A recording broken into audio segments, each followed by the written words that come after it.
पालिका हुआ करता था। 1946 में हम लोगों ने करीब 13 बीघा के आसपास ट्रेंचिंग ग्राउंड के लिए ज़मीन उस वक़्त अधिग्रहित की, जिसमें जितना मुआवज़ा बनता था, वो मुआवज़ा भी हमने संबंधित काश्तकारों को उस वक़्त पूरी तरह हम लोगों ने पे किया। और उसके बाद फिर इसमें एक व्यक्ति विशेष ने कुछ भूमि लगभग 1 बीघा 13 बिस्सा को अपना दिखाते हुए लगातार इस बात का प्रयास किया, जो लगभग 3000 वर्ग मीटर के आसपास है, कि इस ज़मीन का मुझे मुआवज़ा नहीं दिया गया है और ये ज़मीन मेरी है। जबकि नगर निगम उसका मुआवज़ा ऑलरेडी कोर्ट में जमा करते हुए उसको अपनी तरफ से पूरी तरह पे कर चुका था।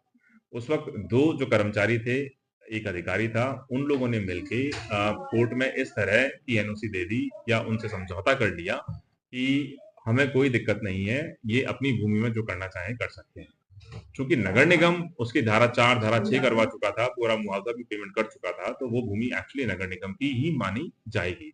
इसके बावजूद कोर्ट में इस तरह के सेटलमेंट करने की वजह से नगर निगम को लगभग 18 करोड़ का नुकसान हुआ और इस तरह का समझौता करने की उनकी किसी तरह की कोई पावर नहीं है, नगर आयुक्त से किसी तरह के कोई उनको आदेश नहीं है।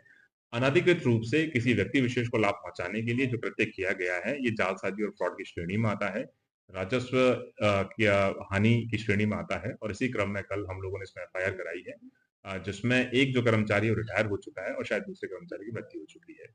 और क्लियर कट मैसेज है शासन की मंशा के अनुरूप जो भी बेसिकली सरकारी संपत्ति या राजस्व हानि पहुँचाने का प्रयास करेगा, उसके खिलाफ कठोरतम कार्रवाई की जाएगी। सर ये भूमि कौन है जिसके जिसके साथ ये समझौता किया गया?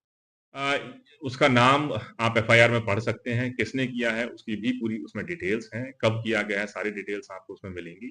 हमारा उद्देश्य सिंपल है, जो नगर निगम की भूमि है, जो सरकारी भूमि है, सरकारी संपत्ति है, अगर उसको कोई खुर्द-बुर्द करने का किसी भी तरीके से प्रयास करेगा, तो नगर निगम प्रशासन उसके विरुद्ध कार्रवाई